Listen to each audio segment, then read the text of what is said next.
Does everyone remember that one time? Huh? Back when Miss Maria asked us what we wanted to be when we grew up? Of course. As I recall, Miss Maria was standing right around where you are now. Yeah, I even remember what everyone said. Well done, you guys. And Baz answered first that time, didn't he? He said, I'll be an inventor, make a great invention, become super rich, and make Miss Maria my wife. Baz used to be so cute back then. The complete opposite of now. I know, right? I was pretty damn cute, wasn't I? Next was Freet. Now, what did you say? You're mistaken, Violet. I am positive that Basil said, I'm gonna marry Vi. Huh? Was that what happened? Well, it was when we were kids, so... What are you doing, Baz? Don't be embarrassed. You're making me embarrassed, too. Shut up, shut up, shut up! Besides, you answered first, Vi. Yeah, immediately. I'll be an actress and win the heart of every man in the world. I'll never forget the look on Miss Maria's face. She was dumbfounded for a moment. Yeah, we'd never seen her make a face like that before. I didn't see that. You were way too precocious. An innocent boy like me didn't stand a chance against that devilish charm of yours. Idiot. And Saul was all, naturally, I shall change the world. I didn't say it like that. No, really, word for word. Even then you were all business. That was the past. You haven't changed at all, Saul. Mine was boring. I believe I said, I want to be a novelist and write adventure stories. Yeah, that came as a surprise to no one. Freet always was known for his tales in Freet's Adventure Time. All the kids looked forward to it after curfew. I know I did. Except we always got in trouble when Miss Maria caught us. Hey, those stories you told us? Did you make them all up yourself? I borrowed a lot from other stories I read, but some of it was my own. I was making it up as I went along. That explains it. There were several contradictions that I couldn't ignore. Thanks to you, there were some nights I couldn't sleep at all because it bothered me so much. Never did finish any of them. I plan to, when this is all over. When it's all over, huh?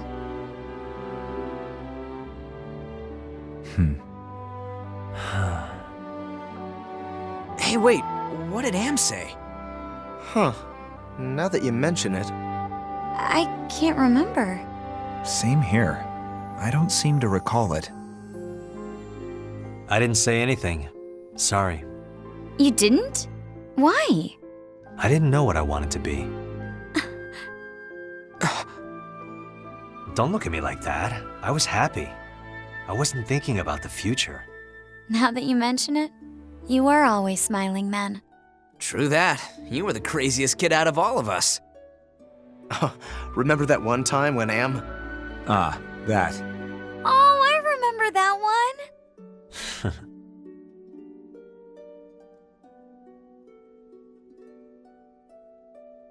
Amlet, isn't there something you want to be? Nope. Is it a secret from me too? No, I really don't. Oh, I see. I just want to stay here forever. I just want to live with you and everyone else, forever.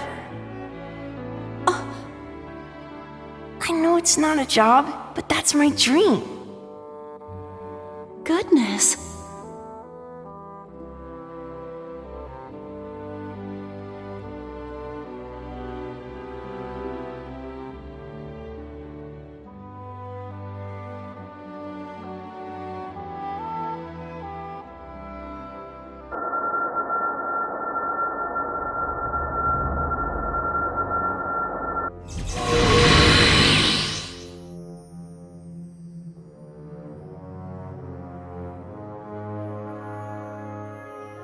So this is the Valkyria. Mortal.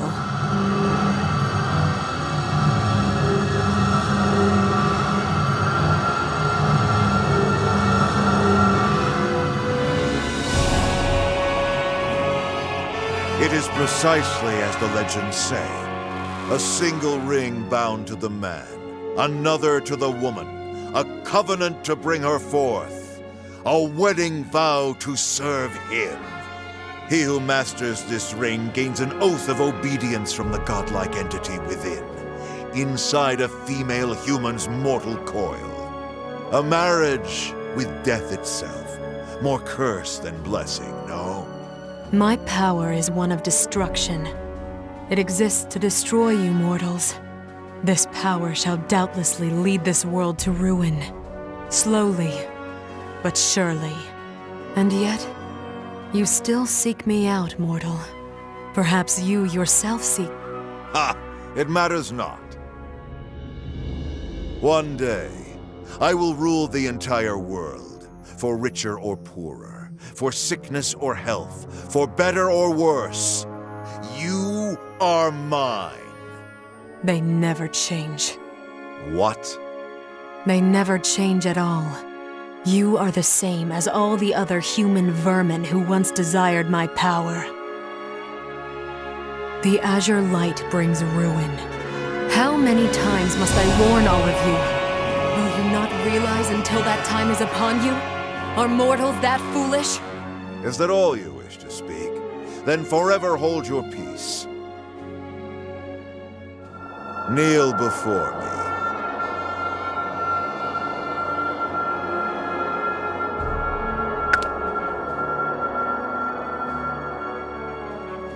Your name? Brunhild. Rejoice, Brunhild, for I am not like any other man. I shall prove it to you by taking your power for myself. Our power!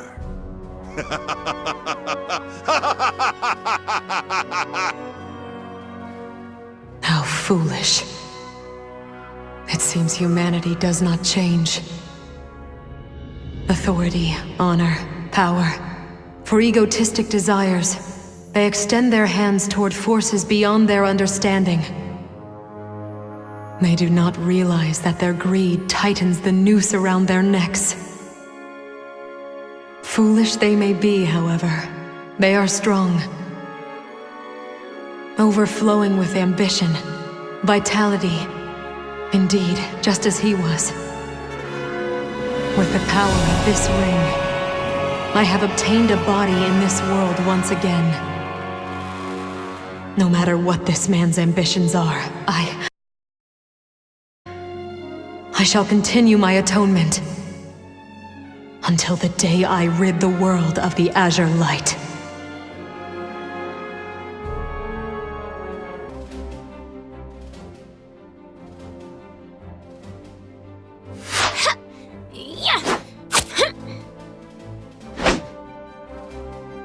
Wow, Fifi's beyond cool! Awesome! How many more hours do you plan to watch Her Highness train? But Fifi's so fine. The way she moves her body, how she holds a sword, her shining aura. It's elegant, cute, cool, classic, and quirky all at once. I'll never get tired of looking at her, ever. Oh dear. Well, I can't argue with that. Those are the fruits of her labor, sown from the seeds of diligent practice since childhood. Seeds? Fruits? My, need I remind you? Her Highness hails from Jutland's ancient and honorable royal family. As distinguished nobility, she has been tutored in various disciplines since she was a young child. She began piano and ballet lessons at 3 years old, violin from 4. Fencing she started a little late, at the age of 6. The princess's martial grace is a product of her experience, as both a fencer and a ballerina. Oh, okay. So will I be like Fifi if I do all that stuff too? Sounds like so much fun! Let me try! I want to dance around the battlefield like she does! My, are you sure you're ready for that kind of commitment? How many hardships do you suppose the princess endured to be able to move like that? Huh? I don't know. For fencing, she'd practice her form all through the night. Her Highness's hands were covered with blisters. As for ballet lessons, I'm not sure how often her toes became drenched in blood, perfecting her pirouettes. Ew! Blisters in blood?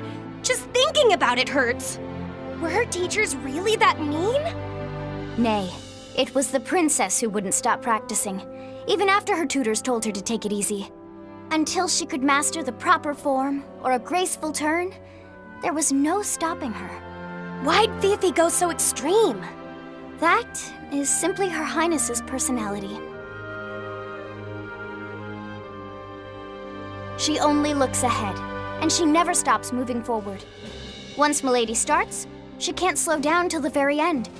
Though her lessons are over, her persevering nature is not. No matter how busy her official duties keep her, even after the most harrowing of missions, she never slacks off. The way she carries herself thereby grew from the work ethic planted by her tutelage. Huh. So that's what you meant by fruits and seeds. So what say you? Ready to start training like Milady? What? Well, maybe? I gotta be drenched in blood and covered with blisters, eh? And I'd have to do it in between missions, so that's a little... And no way I could afford those fancy teachers. Oh, no need to hold back there. If you really are committed, I'll personally introduce you to some excellent instructors. Their schedules have been open since the princess graduated. Mind you, these tutors have trained the kingdom's finest, so I'm sure they'll put you through the mill. Swinging a sword until your entire palm is one gaping sore, pirouetting till the floor's stained red with blood. Ew! Sarah, what marvelous timing! Would you like to accompany me in practicing my swordplay? Yikes! Practice? Indeed. I could use a training partner. Nope, nuh-uh, no way! Training's scary!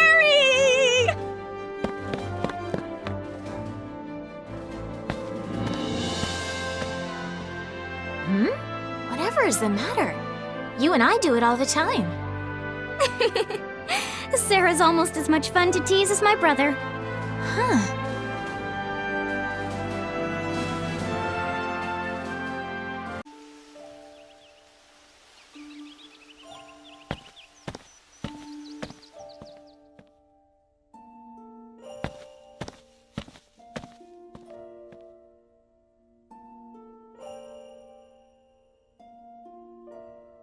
You'll never guess what Her Highness said after the funeral. My brother once told her the man I marry would have to be as good with a blade as him. He, the most skilled swordsman in all of Jutland. Heavens, I wonder if he wanted me to become an old maid. He'd always swear he couldn't die happy until he'd seen me in a bridal gown. As if he was my father. Now he's going to miss my wedding day and Jutland's victory. It's my fault he died. Godot made his own decision. Perhaps he took that proverbial bullet because he deemed you necessary to the kingdom. He saved your life for Jutland, even at the cost of his own. That's just the kind of man my brother was. He loved his nation more than anything. Yes, he was serious, stubborn, and more than a little pushy. I could see him frowning from the other side at that. But he must be proud of what he did. Why else would he ignore the feelings of the family he was leaving behind? I'm sorry. Did I ask for your apology? The last thing I need is your half-hearted pity. What do you know about my brother? How he told the princess and me bedtime stories every night. How he trained me every day so I could be Her Highness's bodyguard like him. How he came to my graduation and brought a bouquet so large even he couldn't carry it. You don't know his warm voice, nor his inner strength, nor even his gentle heart. You know nothing. I'll never see Godot again. If all you have to offer is a sorry, then keep it. Keep it, and give me back my brother!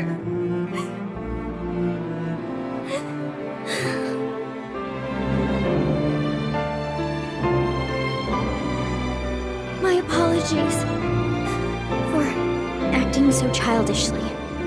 No, I didn't consider how you'd feel. I thought I knew better than anyone what it meant to lose someone you love. You also lost a relative? No, I'm an orphan. I never met my family. But my friends at the orphanage, our teacher, they were my family. I certainly felt a lot less lonely with them around. Our teacher was like an older sister and mother in one. Then one day, out of nowhere, my family, they were taken from me. It didn't sink in at first. Then one day I realized they were all gone. There was so much I wanted to tell them, so much I still wanted to do, but I would never be able to, because they were gone. Some nights, I'd cry until morning. I'd cry all night long, mourning their loss. But I have no more tears, and that's why I do what I do now. That's why I thought I understood your loss more than anyone else could, but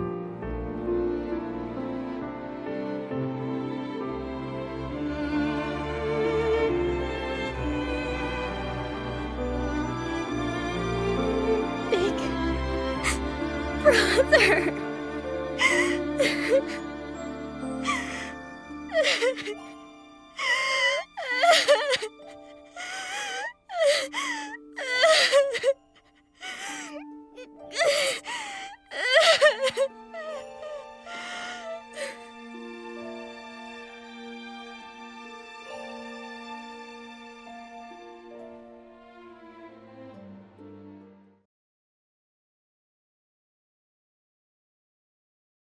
I'm starting to feel a little better.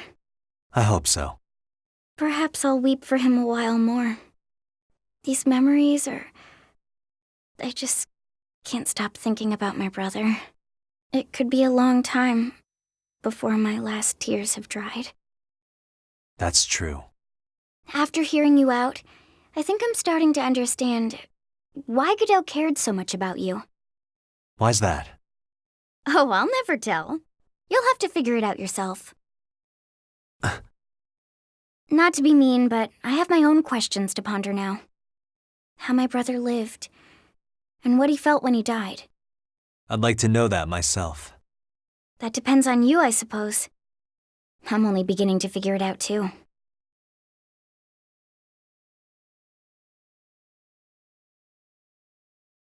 But I'm sure that one day...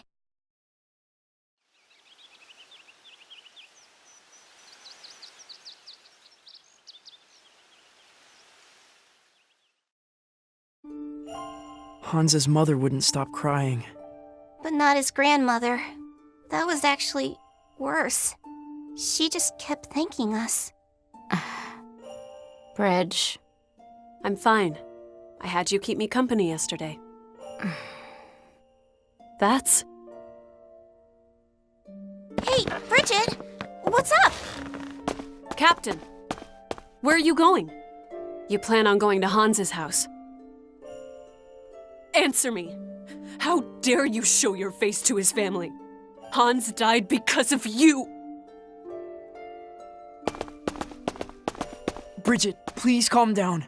I thought we got past this. All the more reason I can't forgive him! We came to terms with things as a squad, but that doesn't change the fact Hans is dead. That goes without saying. Like you said, Hans is dead because of me. It's my responsibility to explain things to his family. His family already knows that he's dead, and that it was your fault. Right now, those people are desperately trying to accept the reality of the situation. Yet you want to thrust Hans's death in their faces again? Maybe you shouldn't go, Captain. Seeing you might be too difficult for them right now. That's right. In their grief, they may still blame you. That's fine. It's what I deserve. But that's... It's not just Hans. I'm responsible for all the death caused by this war. Huh? What do you mean? I can't easily explain why I need to do this. Hans's death. It's not something I can just shrug off like I usually do. I can't move forward until I deal with it. If that means having his family yell at me or even attack me, so be it. If that's the price I have to pay for his death, it's one I'm willing to pay. You're still fine with that? Even if you end up hurting more because of it?